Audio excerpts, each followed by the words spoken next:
I've spent much of my working life trying to film big cats. I've watched them in the wild and analysed the footage in the editing room, which has given me a real insight into their behaviour. Today, we can see these amazing predators on our screens anytime we choose.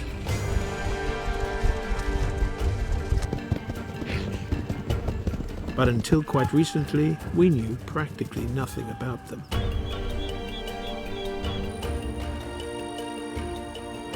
Big cats are normally shy and very secretive. Today, their populations are shrinking fast. But now we have the means to view them in more detail than ever.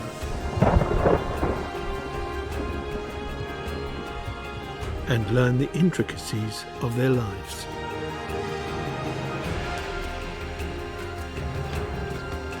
Which is just as well, because we need to find ways of living alongside them before they disappear forever. The lion is probably the most familiar of all the big cats. But we still have much to learn about its behaviour, as do these two young cubs. They're about to go on a big adventure and discover the world around them.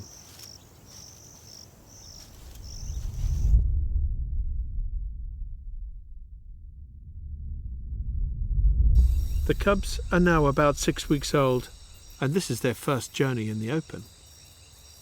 They have to run to keep up with their mother's brisk pace.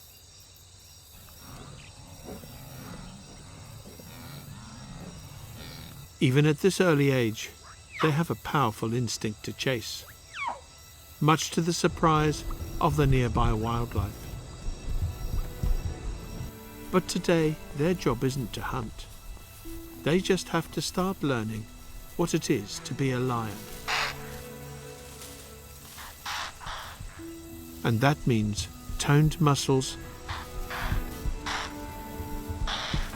and peak fitness. Lions love to chase. Females with a relatively lightweight 150 kilos tend to be the fastest. The heavier males, at up to 250 kilos, are more likely to attack slower, bigger prey.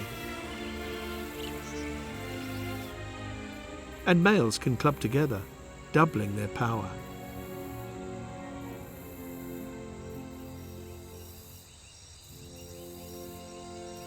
Lions differ from all other cats in that they are highly social, forming prides of up to 35 animals. And this pride is where the cubs are headed. These are their aunts, older sisters, cousins, and one of their fathers.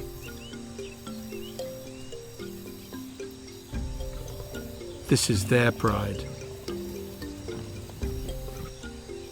But the cubs' journey is fraught with danger. Lions can be their own worst enemy. That's why their mother's bringing them in daylight, because most other lions are asleep. Hot sun and warm air makes them lethargic.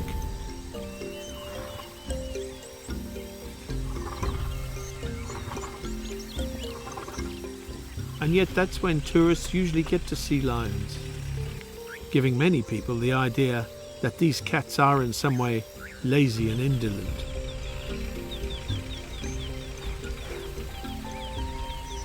The truth is that lions are huge and bulky, yet have quite small hearts and no sweat glands, so they have difficulty keeping cool. They have to pant, rather like a dog. But my time with these extraordinary cats has shown me that lions are far from lazy. Today the pride is easy for the cub's mother to find. In the Mara, a big collection of tourist vehicles is a sure sign the pride is near. The mother is completely used to traffic. Her sisters have been waiting for her.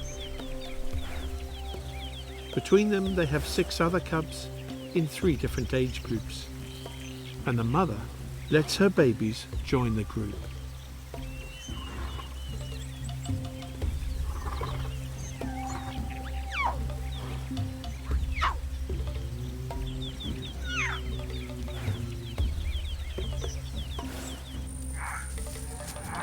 The big cubs welcome the newcomers with a gentleness that suggests they understand how delicate their new family members are. And the little cubs are allowed to do as they please. This would be a pretty typical pride in structure as well as size. But these lions are far from typical. These lions are famous. They're probably seen by more humans than any other wild lions on the planet. From here, their images will be posted all over the world on Instagram and Twitter. As a result, they're perfectly happy with people as long as they stay in their vehicles.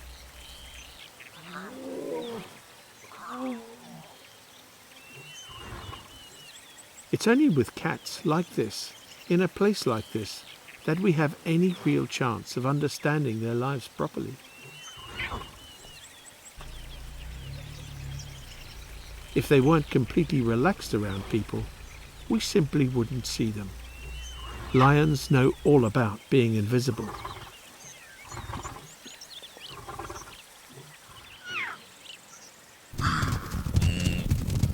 The place is Kenya's Masai Mara, and it's migration time. Huge herds from the south come to graze on the short new growth of grass.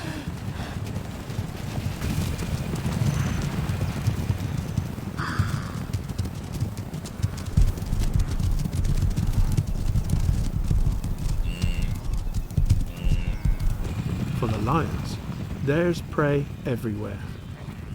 This is one of the few places left on Earth where large herds of Pleistocene megafauna still exist. Elephants are common. They keep the place free of trees, while the grazers keep the grass short and nutritious.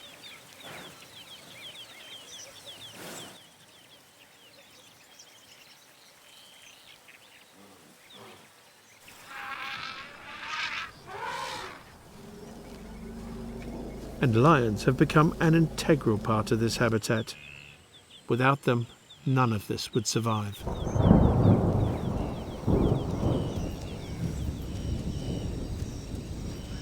When a storm rolls in, as it does in the wet season most afternoons, the cool breeze wakes the lions up. Cats only yawn when they're about to move, not when they're tired. It's a sure sign they'll soon be on their way.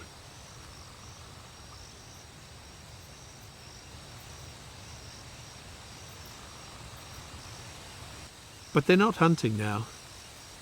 There's no point, as their prey can see them literally a mile off. And here, on this short grass, that is their biggest problem. It took me many years to work out how they solved it, and quite a few more to actually film it successfully.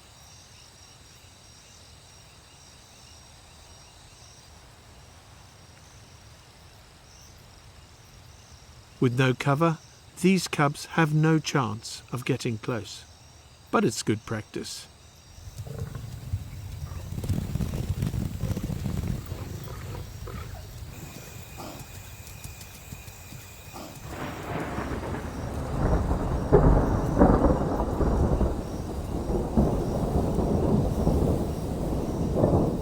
Because of global warming, the storms are now more intense than they used to be. 75 millimeters of rain can fall in just 30 minutes. This is the cue for tourists to head back to camp for a beer before flooded rivers block their way. For me, the rest of the evening and the night are by far the best time for lions to reveal their true nature. In this kind of rain, lions always stop whatever they're doing, which is perhaps why the prey animals can lower their guard too. Most will stand with their backs to the wind.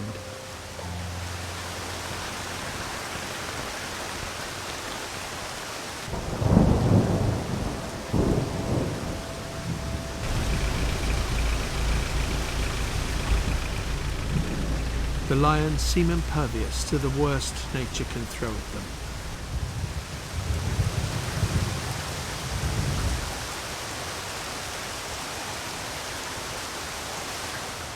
But as the rain eases up, the cubs can't help themselves.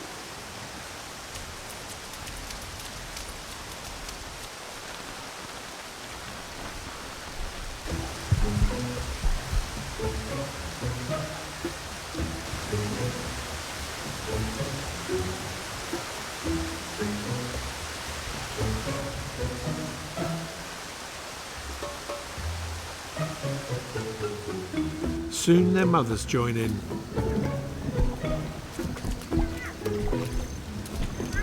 For many animals here, the arrival of the rains is a time of exuberance and play. Lions are no exception.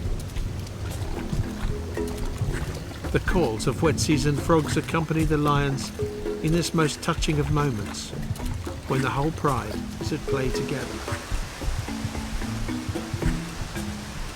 If happy is the right word to use, cool, wet weather like this seems to make lions happy.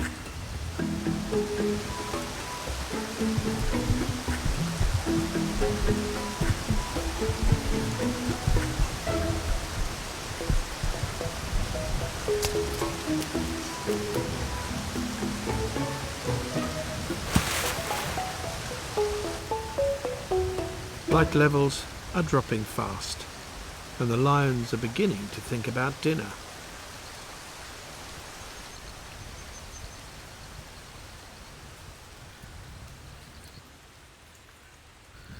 Now that the rain has almost stopped, the prey animals that just an hour ago were spread out over the plains have gathered and are heading up the hill.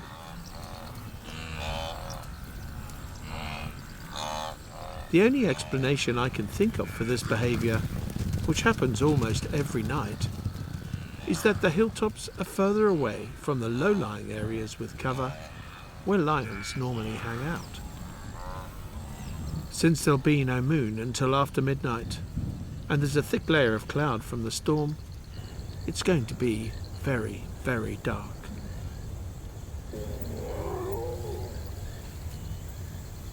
The little cubs need to be hidden somewhere safe. The lions are on the move from their daytime haunts, following the trail of the wildebeest. By now, it's just us and the lions. What we're about to see is what I now recognise as typical lion behaviour, and yet has hardly ever been recorded. By the time the lions get to where they last saw the wildebeest, the herd has gone. And at this stage, the lions often seem confused.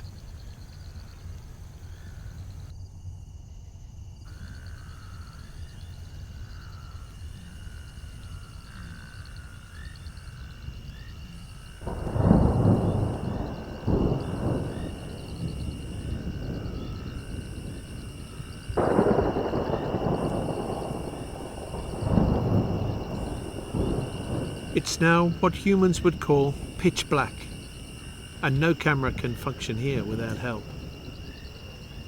The only reason we can see anything at all is because we're using infrared light, which the lions can't see. We also have thermal cameras which detect the heat from the warm bodies of animals.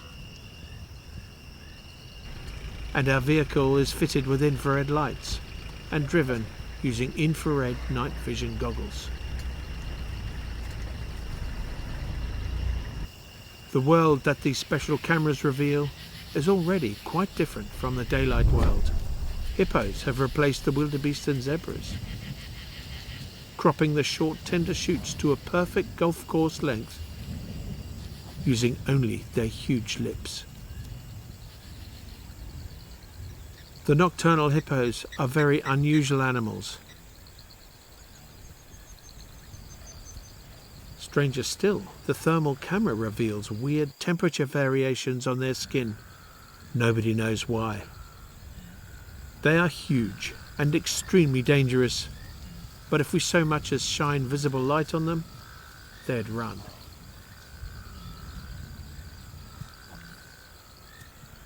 In the darkness, they can't see the approach of a silent predator. Their eyesight isn't that good, but their sense of smell is amazing. Lions can bring down hippos only if they're in a big pride and if males are present.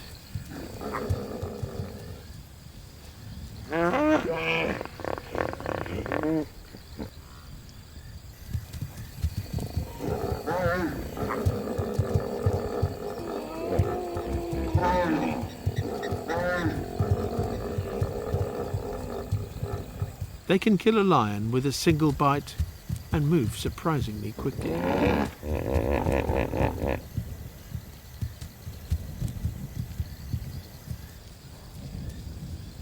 The youngsters enjoy their invisibility. Like almost everything they do, it's just so much fun. And the bravest get to ride the back of a fleeing giant. We call it hippo surfing.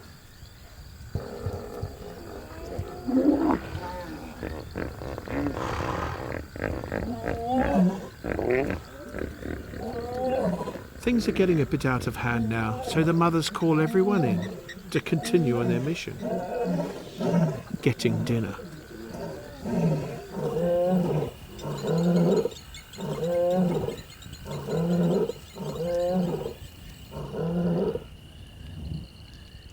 As usual, the mothers seem to have a plan.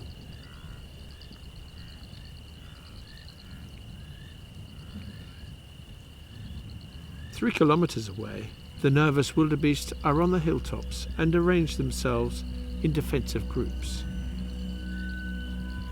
They stay quiet. Sentinels look into the blackness for signs of trouble. It's now so dark that human eyes can barely see anything. Lion eyes are 8 times more sensitive. But for all the animals, it's still a very dark night. The wildebeest have to dip their heads so they can see the world in front of them, silhouetted against the sky. This is the only way they have of seeing a lion. As the cats are countershaded against the dim starlight. The only thing that could give the lions away is the sound of their footfalls.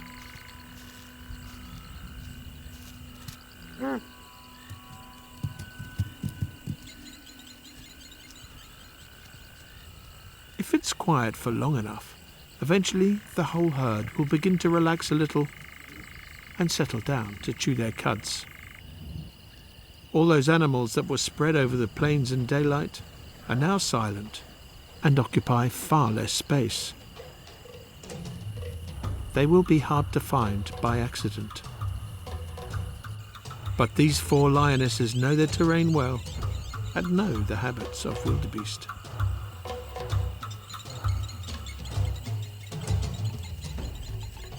They look as if they're out for a stroll, but this is actually typical lion hunting behavior.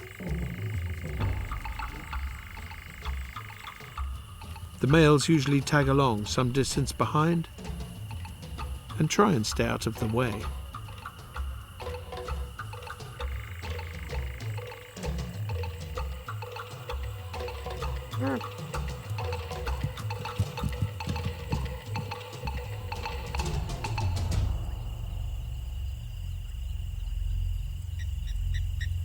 Our biggest problem is to not wake the wildebeest with the sound of our engine. We have to stay back and hope the action comes towards us.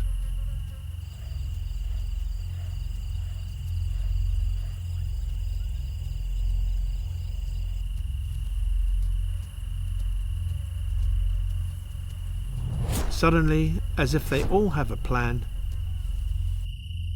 the pride spreads out. What happens now always follows a similar pattern. Every lion seems to be operating independently, even the cubs. Yet appears as if they have a good sense of where the others are and where the herd is.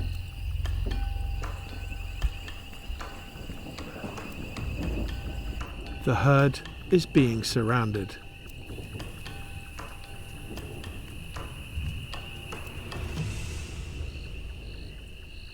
When lions approach settled animals like this, they always stop a safe distance to watch and listen for a while.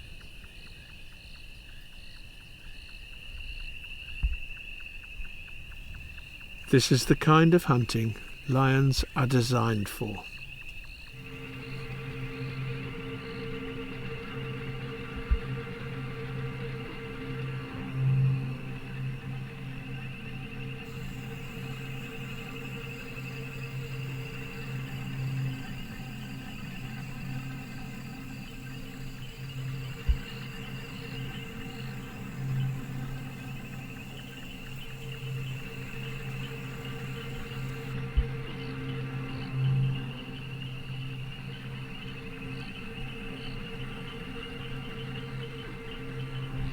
During the day on open plains, they'd never get this close.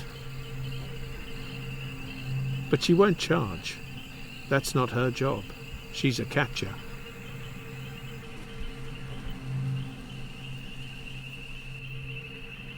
She's waiting for the chaser to pick the right time and place. It's so dark, even the lioness drops her head to see what's in front of her.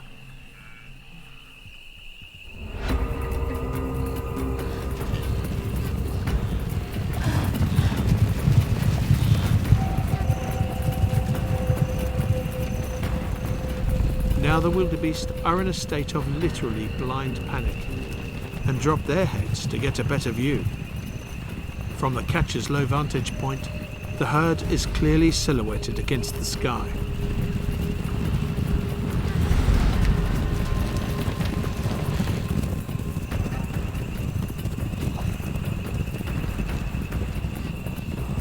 The chaser drives the herd towards where she thinks there might be a lion.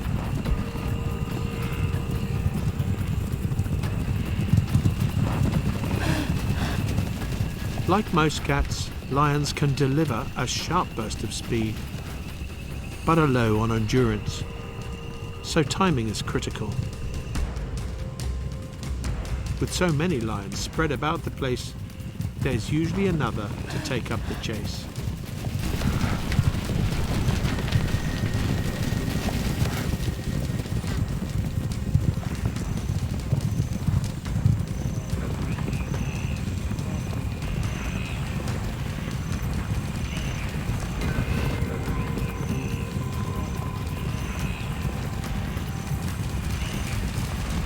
Just to make things more interesting for the wildebeest,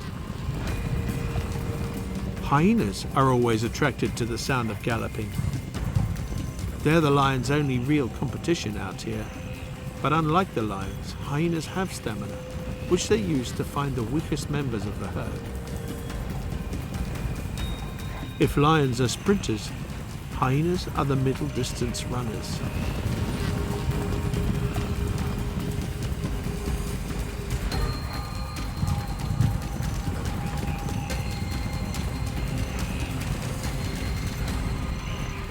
But at this time of year, there's plenty of food for both hunters. The lions realize that nobody caught anything. They all missed, and the wildebeest vacate the area. The pride isn't going to starve. They know what to do. And the cubs especially are having the best fun of their lives. The matriarch lets the others know it's time to regroup. This is how a big pride stays together in the dark, as the roar can be heard over 8 kilometers away.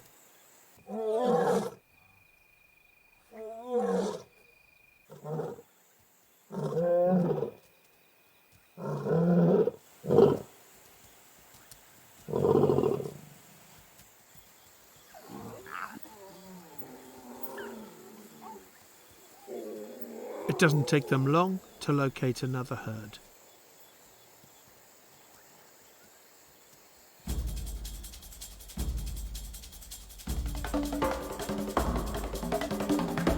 Again, they surround the wildebeest.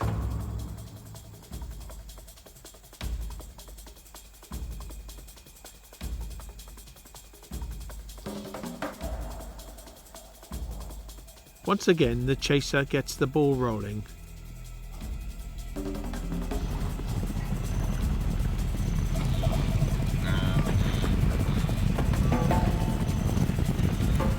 She turns the herd back to where she last saw her sister.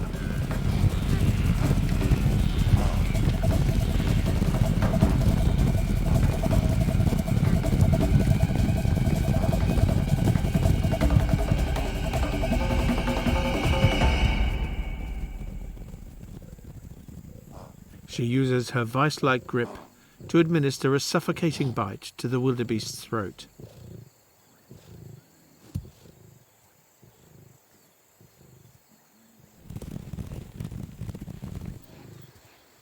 Somehow the rest of the pride always knows where the kill is, and are soon there too. Although one lioness brought the wildebeest down, it was a group effort.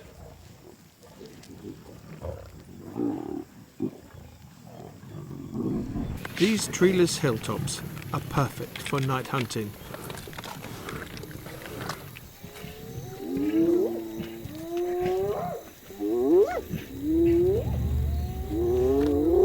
But this is the center of hyena territory, and the hyenas are annoyed. The lions have invaded their space and chased the prey away.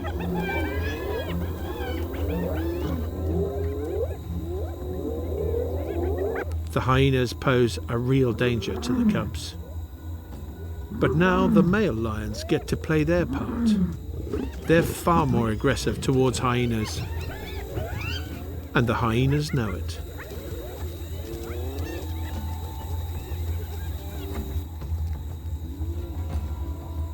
The pride can feed in peace.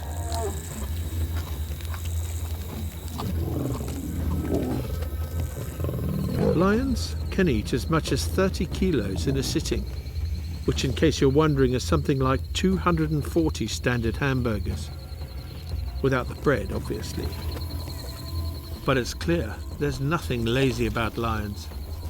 They've barely stopped for the last 6 hours. They've walked at least 5 kilometers, chased hundreds of animals, fended off a hyena threat, and caught a good meal.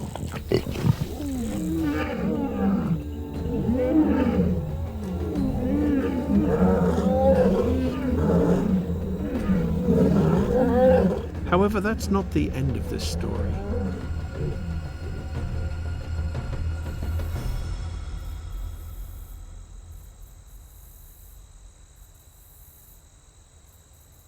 By the time the moon has risen, the pride is fast asleep or relax in their own company.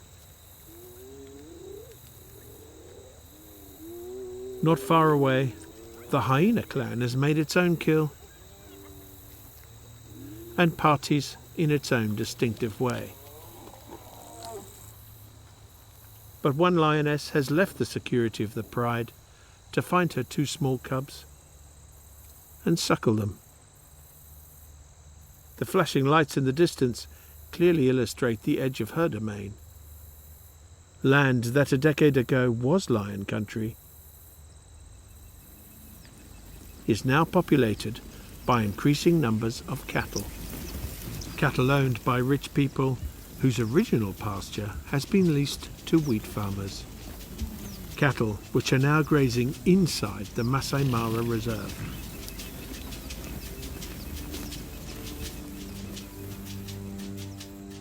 The cubs' future is not secure.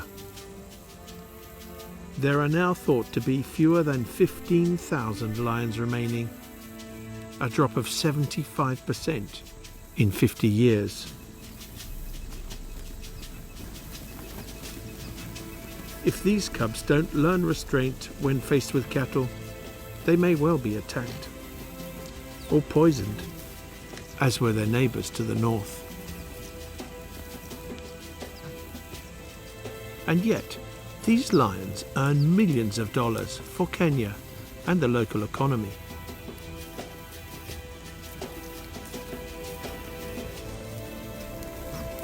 It would be a tragic waste if they too disappeared.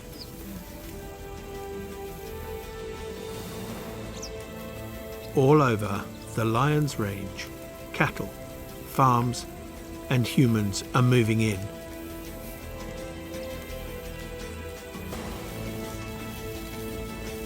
Their prey is disappearing and lions are retreating, as they have been for thousands of years. In the Ice Age, lions covered much of the globe and probably numbered in the millions. By recent times, their range has contracted to almost nothing. However, it doesn't have to be this way. In the Indian state of Gujarat, lions and humans are successfully living together. Here 100 years ago, the lion population had plummeted to just 20. Today, there are about 650, and they are loved by the local people. This is one of the few lion populations on Earth that has grown. So there is hope for the future of all big cats.